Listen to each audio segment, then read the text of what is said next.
Assalamualaikum warahmatullahi wabarakatuh. Kami di sini akan mempresentasikan hasil kerja kelompok kami untuk ulangan akhir semester HCI.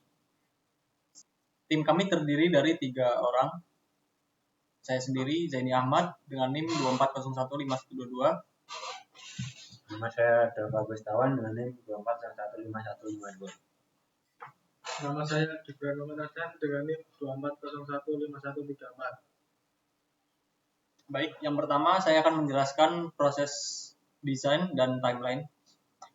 Untuk memastikan solusi yang kami buat itu tepat sasaran, kami mengikuti desain proses yang komprehensif, dimulai dari fase wawancara dan observasi, lanjut ke fase analisis dan identifikasi masalah.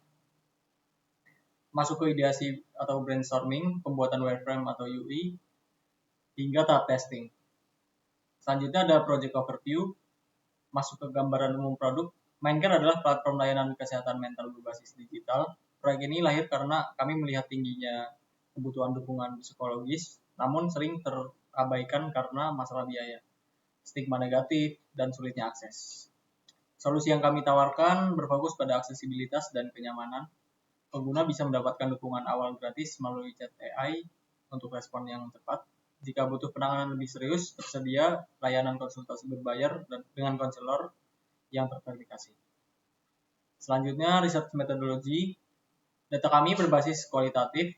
Kami melakukan wawancara dengan 4 responden, 3 mahasiswa dan 1 pekerja di rentang usia 17-30 tahun yang berdomisili di Jogja dan sekitarnya. Responden kami mewakili 2 segmen persona. Yang pertama, segmen perokok diwakili oleh Tono dan Lutfi. Yang kedua, segmen non-perokok diwakili oleh Wahyu Nuril dan Yusuf Hans. Selanjutnya, analisis customer journey atau CJM. Dari wawancara tersebut, kami memetakan perilaku mereka dalam customer journey map. Untuk segmen perokok, saat stres menyerang, kebanyakan coping mekanisme utama mereka adalah merokok. Coping mekanisme utama mereka adalah merokok dan berkumpul dengan teman. Mereka merasa rokok memberi ketenangan instan, meskipun sadar akan risiko kesehatannya. Mereka jarang melirik layanan konseling formal karena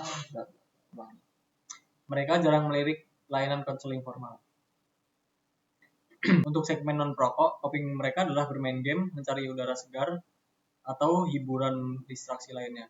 Masalahnya, coping ini seringkali tidak stabil, kadang berhasil, kadang tidak. Kedua segmen ini sebenarnya tahu ada layanan konseling, tapi tidak menggunakannya karena hambatan informasi atau merasa masalahnya belum cukup parah.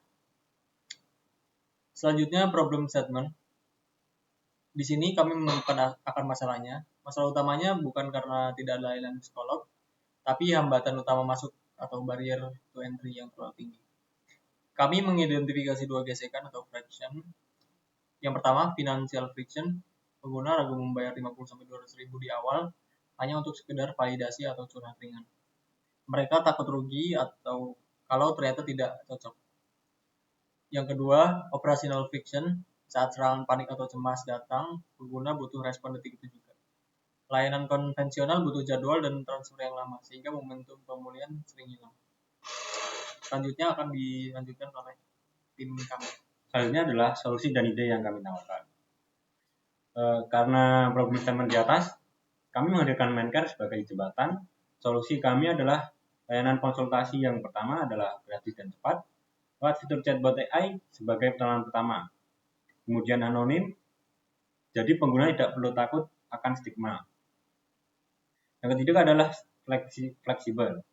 Jika chatbot merasa pengguna butuh bantuan lebih, baru mereka diarahkan ke konselor profesional berbayar. Nama Mindcare sendiri diambil dari Mind, yang artinya kesehatan mental, dan Care artinya adalah kepedulian. Dalamnya adalah user flow dan sitemap. Cara alur sistem atau sitemap, alurnya sangat simpel. Jadi pengguna pertama masuk sebagai request, lalu kemudian melakukan login atau register, kemudian masuk ke halaman home. Di sini pengguna punya pilihan. Yang pertama langsung chat, bisa ke AI bot dulu secara gratis. Lalu yang kedua adalah jika butuh konselor, masuk ke menu cari konselor. Lalu kemudian memilih konselor yang diinginkan, kemudian lakukan pembayaran sesuai harga yang ditetapkan. Lalu pengguna dapat memulai chat dengan konselor. Sistem ini meminimalkan langkah untuk mendapatkan bantuan. Selanjutnya, desain sistem dan high fidelity UI. Untuk desain visual, kami menggunakan pendekatan yang menenangkan dan profesional. Warna dominan kami menggunakan primary blue untuk kepercayaan dan surface white untuk kebersihan visual. Untuk tipografi sendiri kami menggunakan font Poppins yang modern dan mudah dibaca. Lalu untuk ini adalah tampilan high fidelity kami. Yang pertama adalah halaman homepage. Di sini terlihat sangat bersih, informatif dengan akses cepat ke fitur utama. Lalu kemudian adalah halaman cari konselor. Di sini dapat menampilkan list konselor dengan filter yang memudahkan pengguna. Lalu yang ketiga adalah payment dan billing. Transparansi lewat pembayaran sangatlah transparan. Lalu yang terakhir adalah homepage chat interface. Desainnya sendiri sangat familiar seperti aplikasi chat pada umumnya agar pengguna merasa nyaman. Selanjutnya akan dijelaskan oleh teman saya. Baik, di sini kami telah mengumpulkan responden sebanyak 25 responden. Untuk pertanyaan pertama yang kami tanyakan adalah, apakah Anda siap untuk memberikan sedikit waktu berhargamu untuk usability testing di platform ini? Dan 100% orang menjawab ya. Untuk selanjutnya, di bagian silahkan melakukan registrasi, success rate sebanyak 100%, miss click rate-nya 44,8%. Untuk action selanjutnya, kami merintahkan responden untuk mencari fitur chat gratis dengan AI. Dan rata-rata durasi yang mereka kerjakan sebesar 31,6 detik. Untuk pertanyaan selanjutnya yang kami tanyakan, seberapa penting fitur AI chat gratis? 2 orang menjawab 3, 4 orang menjawab 4, dan 10 orang menjawab 5. Dan rata-ratanya yang kami dapatkan 4,7. Untuk pertanyaan selanjutnya, apakah menurut Anda user akan merasa terbantu dengan adanya fitur chat AI gratis untuk konsultasi masalah awal sebelum memutuskan untuk memilih konselor? Dan 100% responden menjawab ya. Untuk action selanjutnya, kami memerintahkan responden untuk mencari menu konselor untuk menggunakan fitur utama yaitu chat dengan konselor. Untuk sukses rate-nya sebanyak 100%, miss click rate sebanyak 15,1%, dan rata-rata durasi yang didapatkan adalah 27,6 per detik.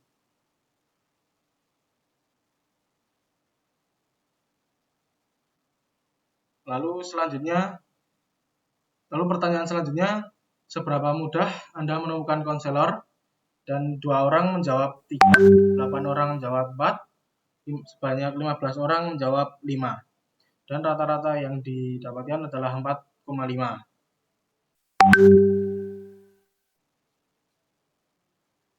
Untuk pertanyaan selanjutnya yang kami ajukan adalah, apakah Anda merasa nyaman dengan navigasi platform ini? 100% menjawab ya.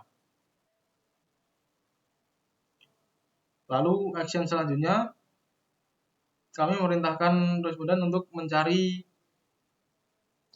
mengecek payment history mereka. Success rate-nya sendiri adalah 100%, miss click-nya sendiri adalah 32,6%. Dan rata-rata durasi yang didapatkan sebanyak 15,1 detik. Selanjutnya kami meminta opini kepada mereka seberapa mudah mereka menemukan detail payment. 2 orang menjawab 3, 6 orang menjawab 4, dan 17 orang menjawab 5. Rata-rata yang didapatkan sebanyak 4,6.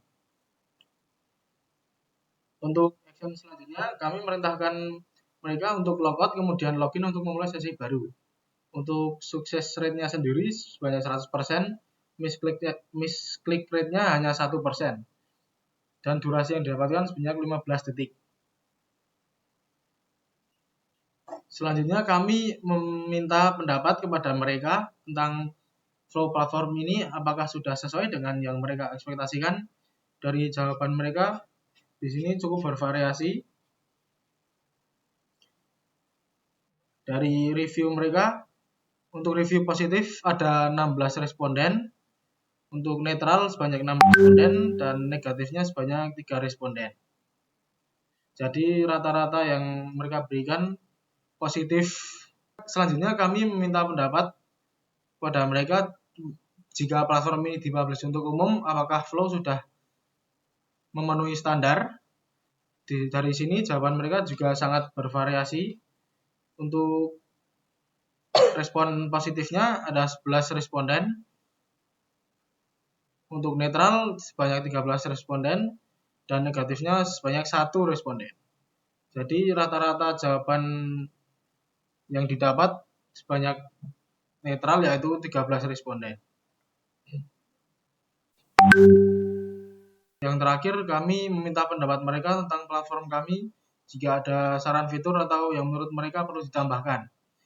Dari jawaban mereka juga sangat bervariasi. Seperti di sini, arahan navigasi yang memberikan petunjuk panah akan sangat membantu meningkatkan pengalaman pengguna.